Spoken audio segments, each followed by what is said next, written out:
Sophia, thank you. Thank you. I started my business. I'm just a small business owner. I started my business after 20 years in banking. I quit my job having never given a speech in my life and said, this is what I'm going to do. Well, one of the first things I did was I joined the Chamber of Commerce because my husband's company had moved us here to Greenville from Sumter, South Carolina, which is about 150 miles away. So I'd been here 6 months. Nobody knew me. They didn't know they were supposed to love me. I didn't know anybody else here. And so the chamber was my best opportunity to get the word out. And I was horrible at it. I was horrible. You know, I went to my very first business after hours. My sales representative at the chamber had told me there'd be between 150 and 200 people there. So I took 200 business cards because I didn't want anybody to feel slighted. and and I would walk up to someone and say, "Hi, I'm Becky McCrary and I'm a professional speaker." And they didn't know what that was, which was okay because I didn't really know what that was either.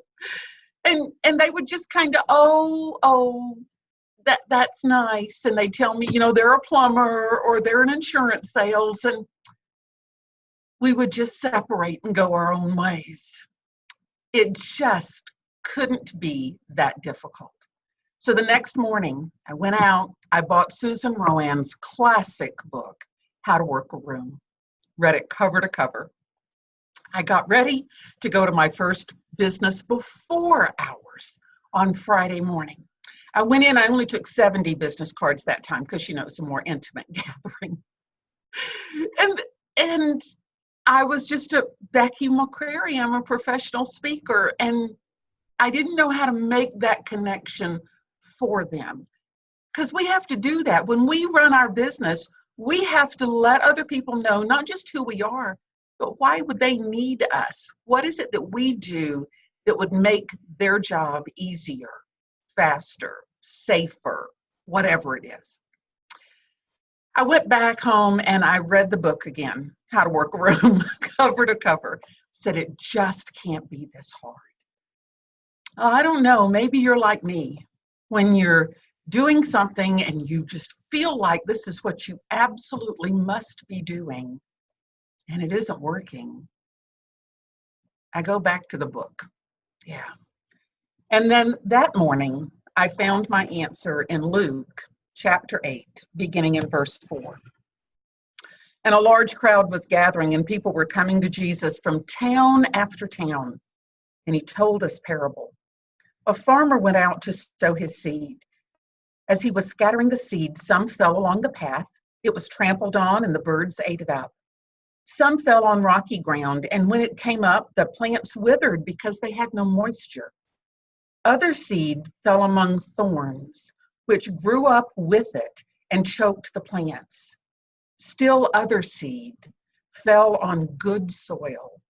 It came up and yielded a crop 100 times more than was sown.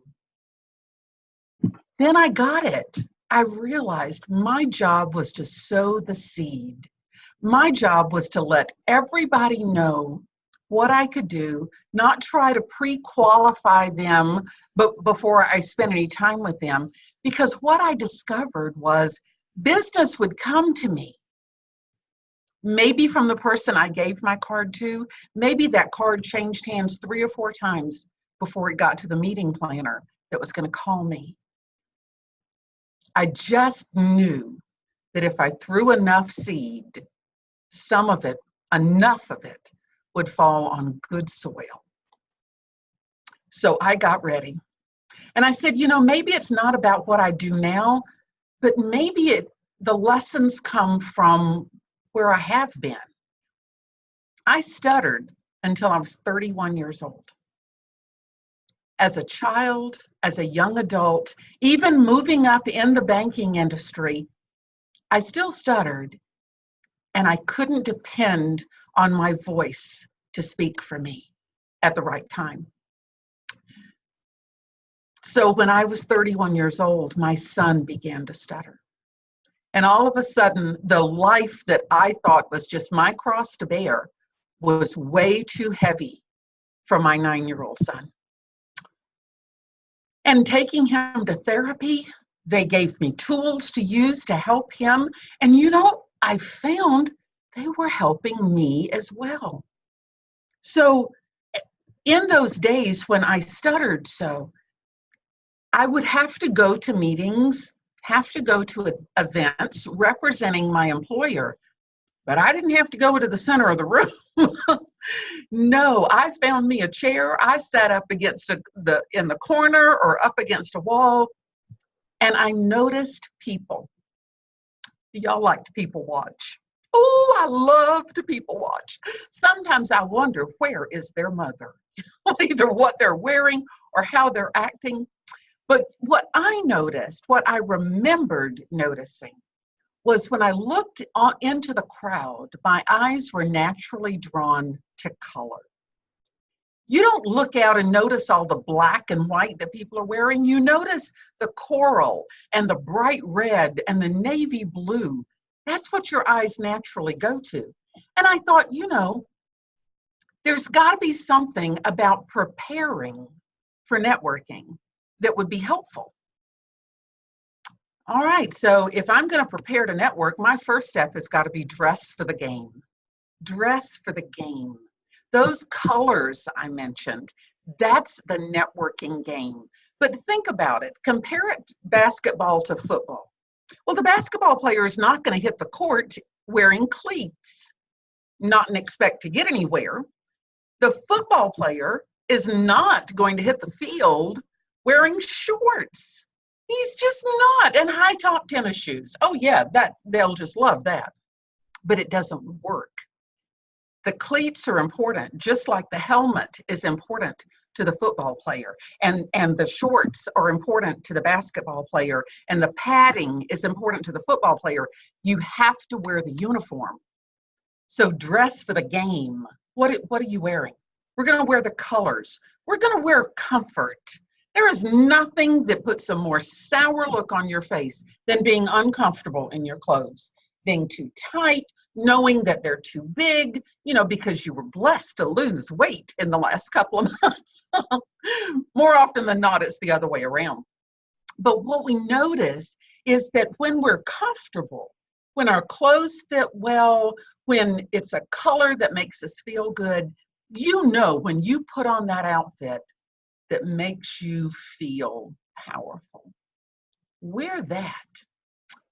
And something else, make sure it's got pockets. Pockets. I know you're thinking, Becky, that's the craziest thing I've ever heard. Imagine this.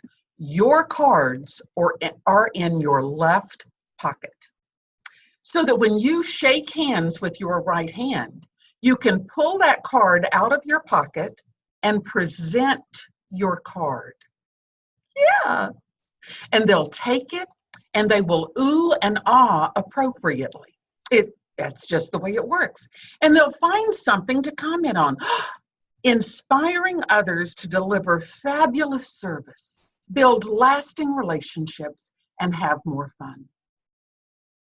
Can that start a conversation? It can. But you're not through with, they're not through with it yet. Now they're going to turn that card over and look at the back. This is valuable real estate on a business card, honey. Turn that over. I cannot count the number of times that the conversation really kicked off when they saw something on the back of the card. At that point, they're prepared to put your card into their right pocket. Your business cards are in your left. The cards you receive are in your right. Because every one of you has been somewhere where you asked for someone's card or they offered you their card, and then they're just looking through all the cards they've obtained and they don't have any that's got their name on it.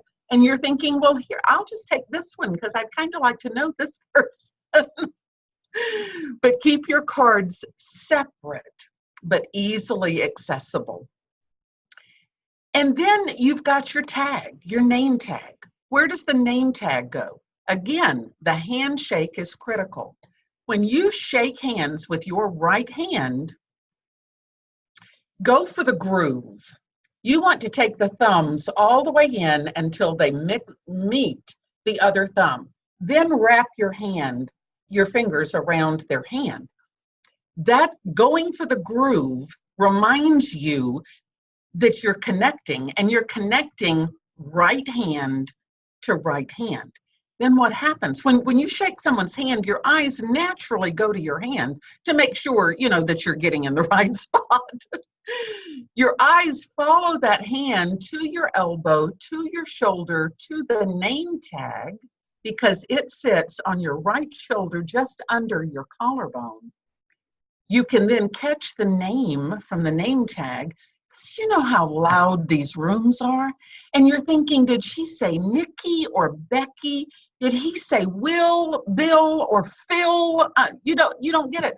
But when you see it on the name tag, then your eyes can naturally go to the face, and this is where we carry on the conversation. You make eye contact. Well, in the United States, we really trust eye contact, but even that has its limits.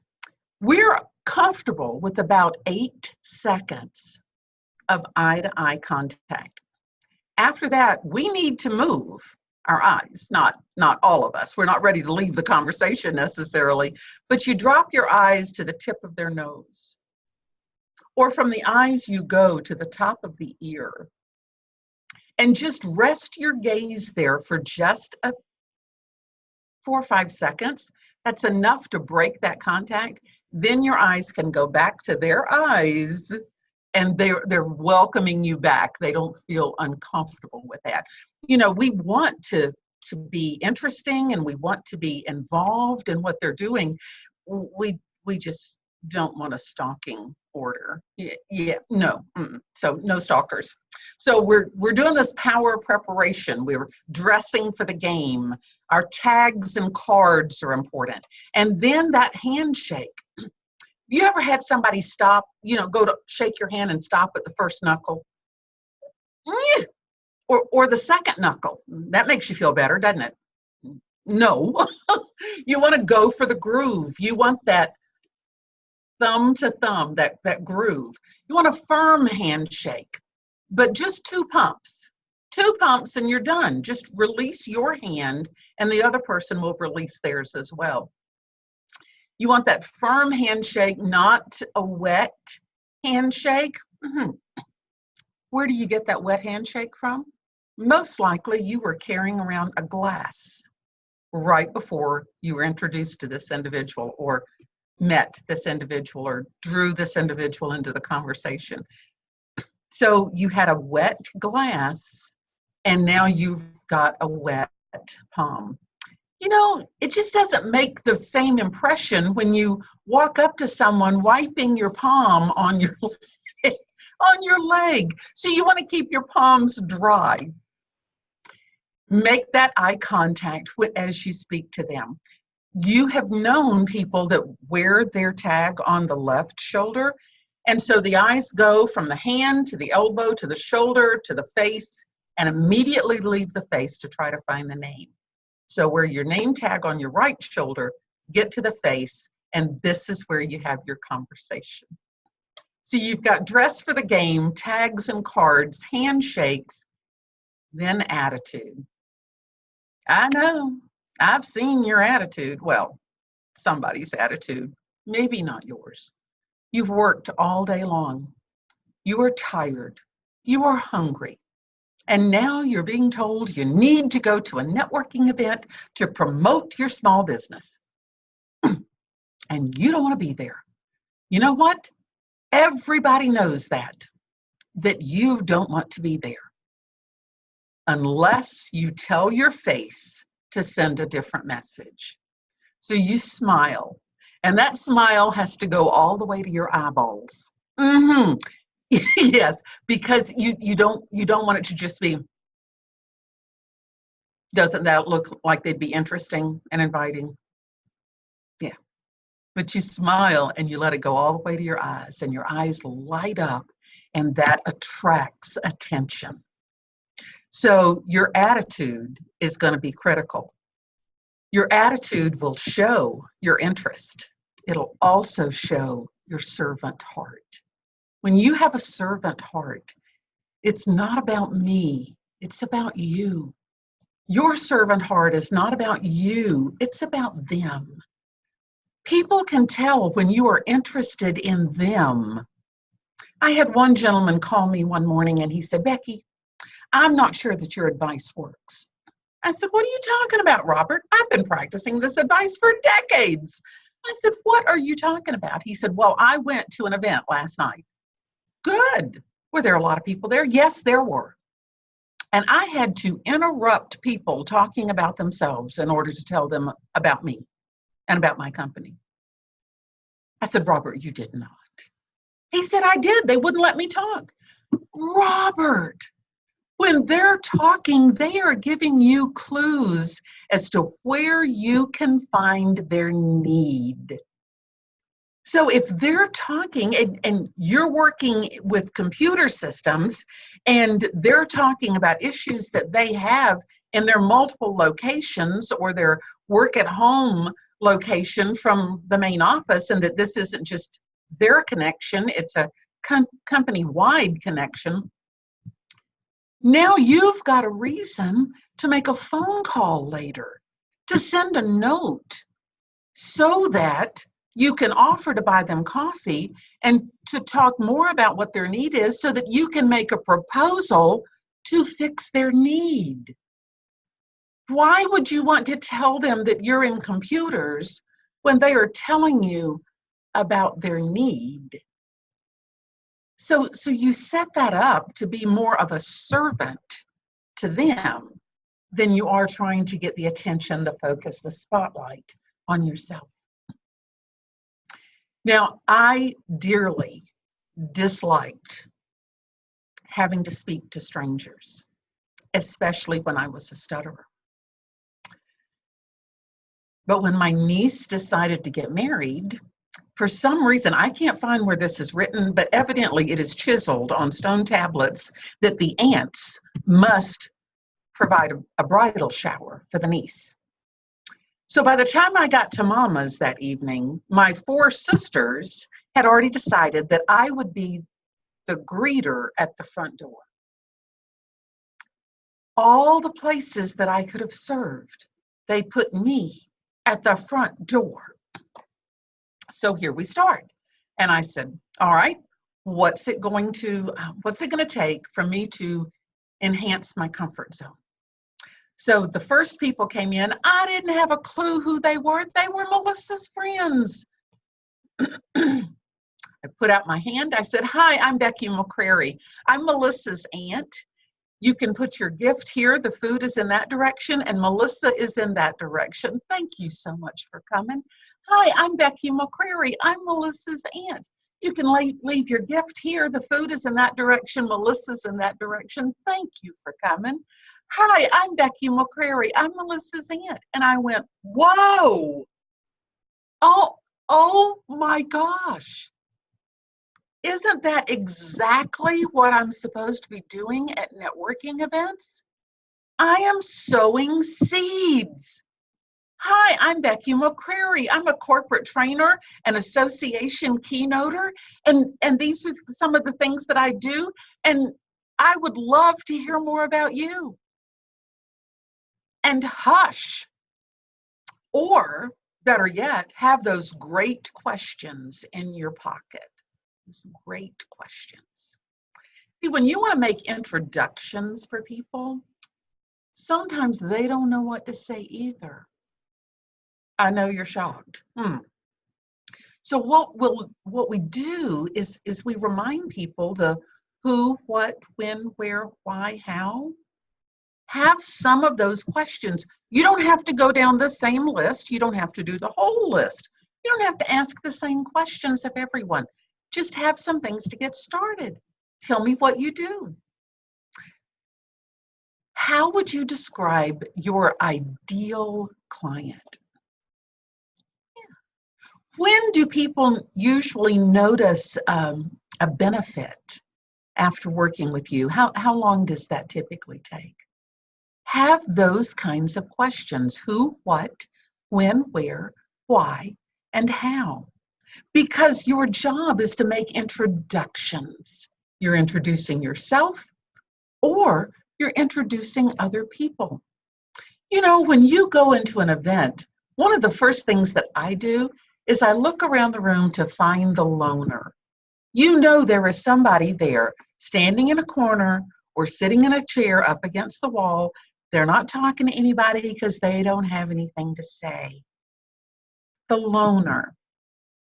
When you walk up to the loner and introduce yourself, you see them physically melt. They go, oh, they are so grateful to have someone to talk to. You are their hero, their shero. And then they get real excited because now they've got somebody else to stand with for just a minute, which makes them feel more a part of the group. Now, you're not going to take but a couple of minutes to find out who this person is, a little bit about what they do, share just a tad about yourself, exchange business cards. But knowing that this person is inclined to sit up against the wall, you are not going to just leave them there. It's another chance for you to be a hero. Yeah. You just look over and find somebody else. Hey, bring them over to you. Introduce the two. Robert, do you know Ethan? Oh, you should know each other. And then once they start talking, you can excuse yourself quietly and go find someone else. Another area to sow your seeds. I love, love, love showing people how to be more personable, how to be more involved. Networking is not about telling people what you do. It's about finding out what they do and giving yourself a reason, a purpose in following up with them after the fact. So we're going to do those introductions. Another thing that makes people real anxious or nervous about networking is the mingling.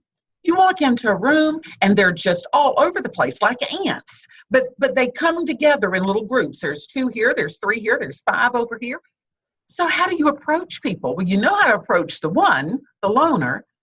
Well, approaching a couple standing there talking is just as easy. You just walk in, just kind of share their space. 3 people who are talking, this is my little trick. When I see 3 people, I just kind of smile in a semicircle and make eye contact. And one of them, at least one of them, is going to, do that little backward head nod and make eye contact with me. That's my permission to join them. So for 3, 4 or 5 people standing in a group, I typically don't try to get in there because it can be difficult to bring the conversation around to one person, what one person does, needs, offers. That can be difficult. So I'll wait until that group kind of breaks up a little bit and then try to, like in the Serengeti, weed one out of the herd. Just a little bit. So that's how, once we're in, we're looking at introductions, we're looking at mingling. The third thing to be aware of is eat, drink, and regret it. Yeah, you heard me. Eat, drink, and regret it. You've got your business cards in your pockets. If you've got a plate in one hand and a glass in the other, how are you going to give anyone your business card? How will you shake their hand? How will you accept their business card? Now you are just there to eat, not to network. But I know, it's the end of a long day. You are tired and you are hungry. Get there early. Get something to eat, get something to drink, and set your plates down. Yeah, go ahead and eat something and then set the plate down. Go ahead and drink something and set the glass down. You can always go back and get another drink, go back and get another plate, maybe later when people are leaving, but take the edge off. But if you do need something to to eat or drink, get there early, set it aside, and then go check your teeth. Yes, check your teeth. Because you could not resist that little sandwich on that bun that had the seeds in it. Where are those seeds now? Yes, it's right there. There's a seed right in there. And you can spend your time trying to suck it down your throat. It's not going to happen. You can dig at it with your fingernail. It is not going to happen. Just go to the restroom and check your teeth. Get your little floss out or your little floss tool and get in there, get that thing out, and then you feel so much better. Now you can smile all the way to your eyeballs, because if you thought that seed was still in your teeth, you wouldn't be as inclined to smile. No, because we would need to hide that just a little. Just a little. See how that works? Ladies, go ahead and touch up your makeup a little bit. You know that you left some of it on the glass. You know that you left some of it on a napkin. So just touch up a little bit. In other words, get there early, get something to eat or drink, then prepare for your introduction. Prepare to meet someone. Prepare to sow the seeds. Yeah, just not that one. No, we're sowing other seeds. But you do want to be sure to watch out for those cold, wet palms. Walking up, wiping your hand on your skirt or on your slacks or on your jacket is not going to make the kind of great impression that you came there prepared to make. So eat, drink, and regret it. And then remove yourself from monopolizers. You know you're going in there, you're looking for strangers because your friends already know what you do. So you're looking for strangers and you look up and sure enough, there's your friend. She comes over, attaches herself to you at the hip. Now, wherever you walk, she is walking with you. Well, whoever you meet, she is meeting with you. She is monopolizing your time. So here's how you get rid of her. Not permanently, no, because she is your friend. Yeah. Introduce her to someone else. Walk up, meet someone. She's right there to meet them as well. Get those two talking and quietly excuse yourself. Now, maybe it isn't your friend who's doing it. Maybe it's somebody that just is annoying. I know. We know Jesus loves them, but they're just annoying when it comes to networking. So I met this one gentleman and he immediately launched into the 12 reasons why you would want to hire him. I was so not a prospect. And at that point, I wasn't going to refer him either. It just wasn't going to happen. So I looked around and there was Kenneth. Yeah, he was coming right toward us. I never have liked Kenneth. I mean, some people just wrote, Kenneth, come here, come here. Have you met David? You two should talk. And as soon as the guy started with number 1 again of his 12-step reasons, I just quietly excused myself and left. It's okay. There are so many times that we are scared to death walking into a networking event when it's just about sowing seeds. Some of them are going to fall on the hard ground and they'll get trampled. You're gonna hand some of your business cards to people that are just, I don't need that. They're just hard-hearted. Some of your business cards are going to land among the thistles, the thorns. And that's all right too. But the cards that land on good soil, the cards that go to the people that are the most receptive or really have an opportunity for you, those produce a crop 100-fold. Is that what you're looking for? Even when we're prepared, even when we're thinking, I know how to do this, I've read Susan Royan's book. I've read Becky's book. I know what I'm doing. We can still be a little anxious, especially if we're not a natural extrovert. You know, I've had people tell me I'm an extrovert. No, I'm not. I am a recovering wallflower. I am one meeting away from standing up against the wall. That's my comfort zone. But that isn't where the business is. So I have to make myself walk to the center of the room, make eye contact with total strangers, extend my hand, and tell them who I am, just briefly, but ask them, more importantly, who they are.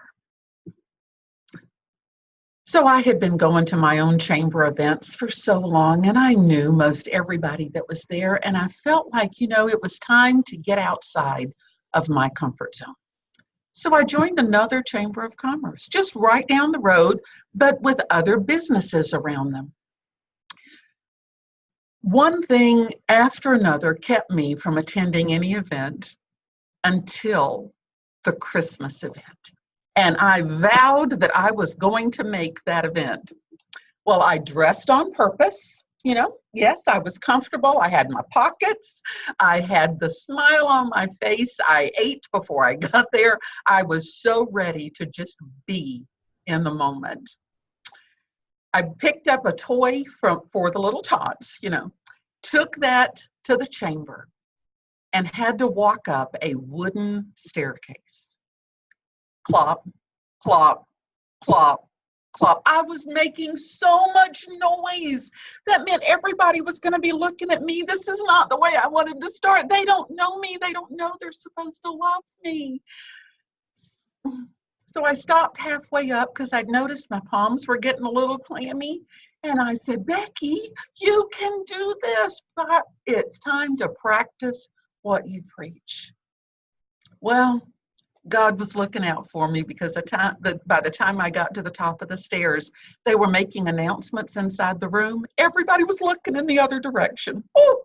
So I had a chance to kind of collect myself, get a lay of the room, kind of know, you know, how I was going to approach this, have my plan. Just a few seconds later, the crowd broke up, the announcements were over, people started mulling around, and these three gentlemen started walking right straight toward me.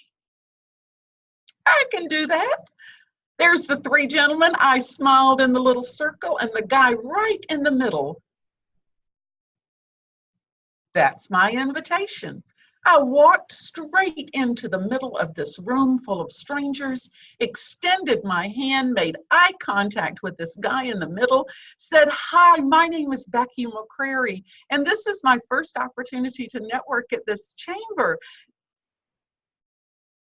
And I stood there as he looked from the top of my head to the tips of my shoes, back to my waist, and said, "Are you hitting on me?" And you can imagine there were a number of things that went through my head. One of them was, Becky, you have got to close your mouth. I'm standing in the middle of the room, full of strangers, have just been insulted like I had never experienced before. My hand is still extended, all by itself, right there in the middle of the room. I closed my mouth. I pivoted just to my right, to his left, to the third musketeer, and I said, "Hi, my name is Becky McCrary, and this is my first opportunity to network at this chamber." He took my hand, he took my elbow, he took my shoulder. He was like enveloping me. And he and the first musketeer, or number one, not number two, numbers 1 and 3, spent the next hour walking me to everyone in that room that I needed to know. Because I didn't walk out saying, "What a jerk." I said, "I can do this." You can do this. I am so excited at the prospect of you walking into a room full of strangers. I know you are going to be prepared. Your business cards are going to be in your left pocket. You're going to have nice, firm, dry handshakes. You are going to make great eye contact. You're going to have that servant heart that says it's all about you. Introduce people to each other, mingle. Don't let the monopolizers tie you down. You can do this. Imagine the harvest that God has prepared for you because you sow the seeds and let Him worry about where they land. Thank you.